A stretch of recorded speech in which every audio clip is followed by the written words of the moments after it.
Halo semuanya, selamat datang di YouTube channelku. Nama aku Mutia Zahra Rahab.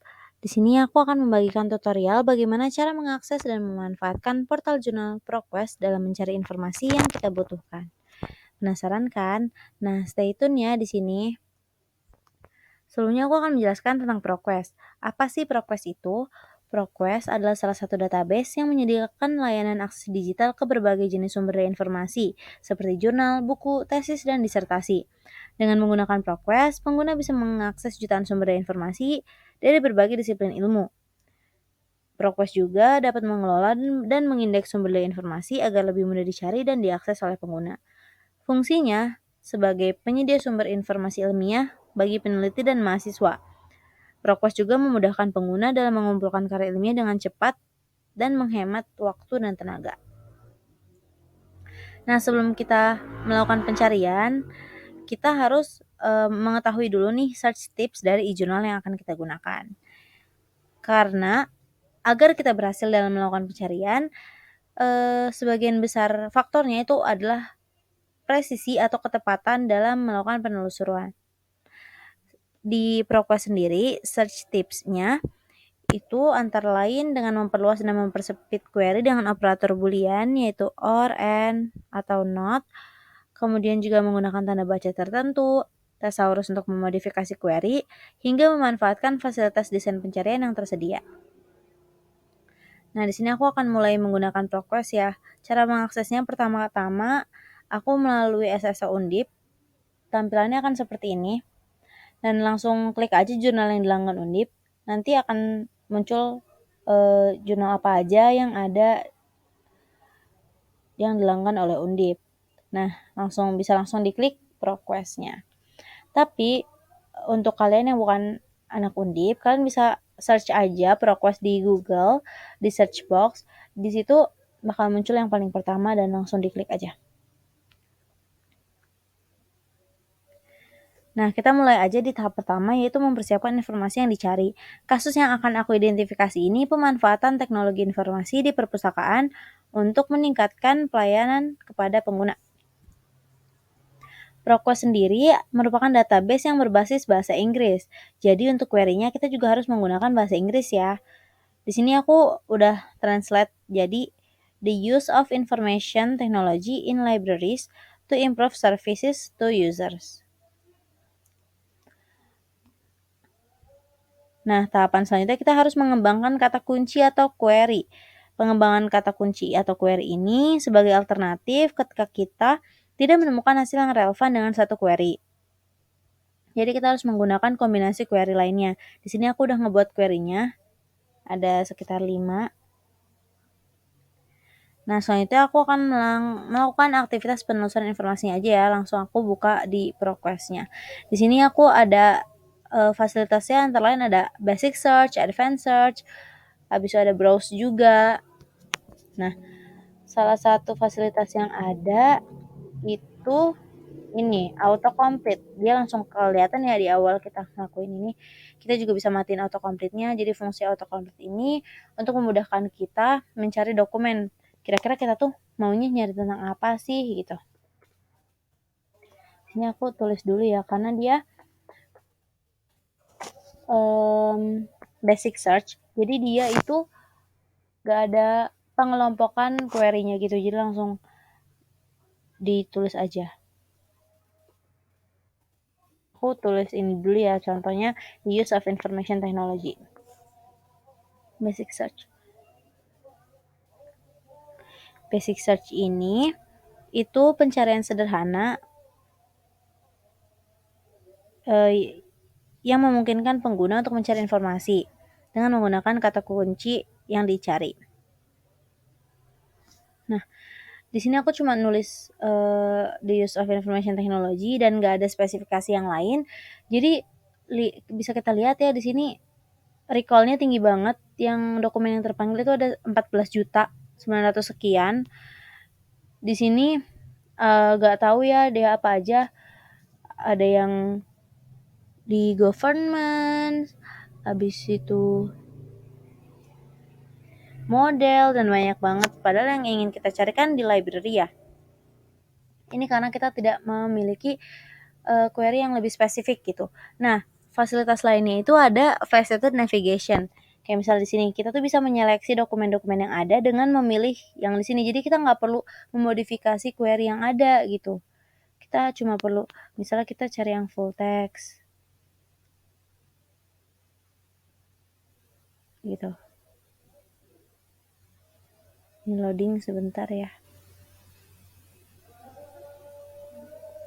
Nah, berkurang kan tadinya 14.900 sekian menjadi 14.500 sekian.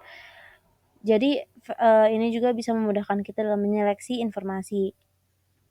Terus ini bisa modify search. Ini kita bisa gampang tinggal nambahin query-nya yang misalnya kita mau gitu. Selanjutnya itu ada advanced search. Advanced search ini berbeda sama basic search karena advanced search ini memungkinkan user untuk menentukan kriteria pencarian yang lebih spesifik dan detail. Di sini aku udah masukin query-nya ya, ada 5 query totalnya. Di sini aku cari yang review aja ya. Nah, di sini juga itu ada macamnya ya. Ini kan aku add row terus ya sampai banyak, ini bisa di tulis lebih banyak lagi kalau kalian punya banyak query. Di sini aku pakai boolean yang n. Kemudian ini pencariannya kalian bisa cari yang mana aja. Ini aku anywhere. Tapi kalian bisa cari misalnya mau cari abstrak, subjek, author dan banyak lainnya. Kemudian di sini juga kita untuk alat seleksi dokumennya di sini ada kayak misal kita mau cari apakah full text ataukah hanya reviewnya. Kemudian ada tanggal publikasi. Di sini aku all dates ya pilihnya.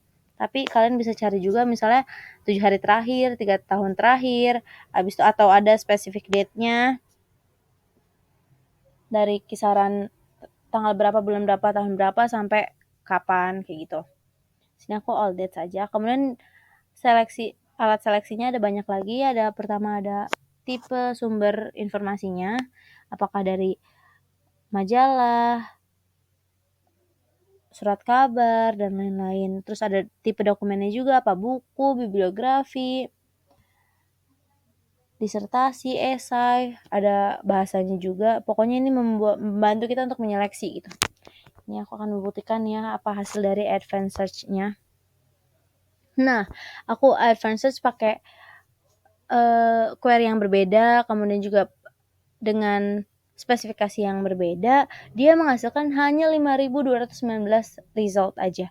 Lebih sedikit kan? Jadi kita untuk menyeleksi dokumen yang ada juga lebih gampang kayak gitu.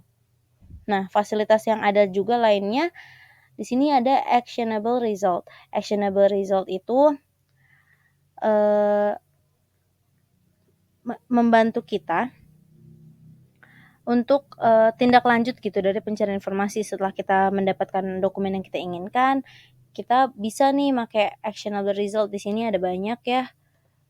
Ada download, citasi, kirim ke email, di print, disimpan dan lain sebagainya.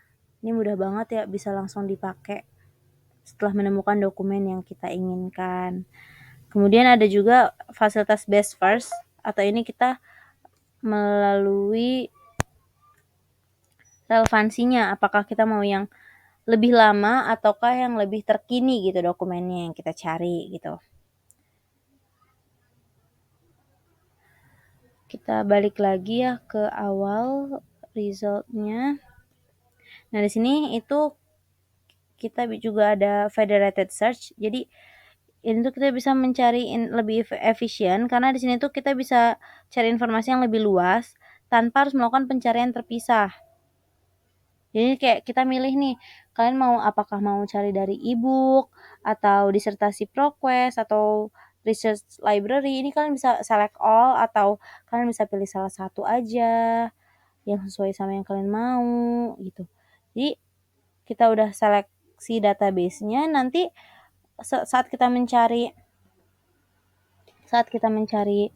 query, dia akan menghasilkan hasil yang berbeda gitu dari database yang berbeda.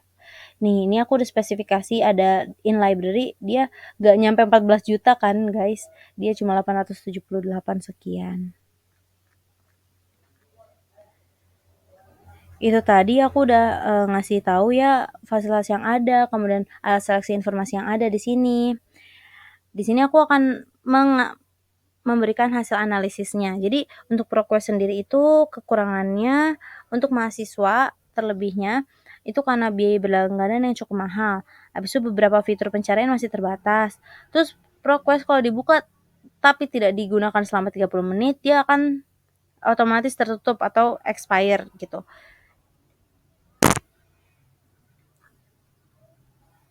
Tapi, ProQuest ini memiliki kelebihan yaitu fitur-fiturnya canggih, kayak misalnya tadi udah aku tunjukin fasilitas-fasilitasnya kayak Advanced Search, Fast Navigation, Autocomplete, Federated Search, itu memudahkan kita untuk mencari informasi yang relevan dan spesifik. Jadi aku pribadi merekomendasikan ProQuest ini kepada mahasiswa, khususnya di ilmu perpustakaan, untuk menggunakan ini dalam mencari referensi untuk tugas atau karya ilmiah gitu. Dengan catatan, perlu dipertimbangkan lagi dengan bijak dan disesuaikan dengan kebutuhan dan ketersediaan sumber informasi ilmiahnya. Jadi itu aja teman-teman, tentang ProQuest yang bisa aku jelasin. Semoga kalian bisa mengerti penjelasan aku walaupun agak cepat-cepat atau kurang dimengerti. Jangan lupa untuk tetap mulai menggunakan ProQuest dalam mencari informasi karena bisa juga meningkatkan kemampuan akademis kalian. Sampai jumpa di video aku selanjutnya. Aku Mutia izin pamit. Makasih semuanya. Dadah.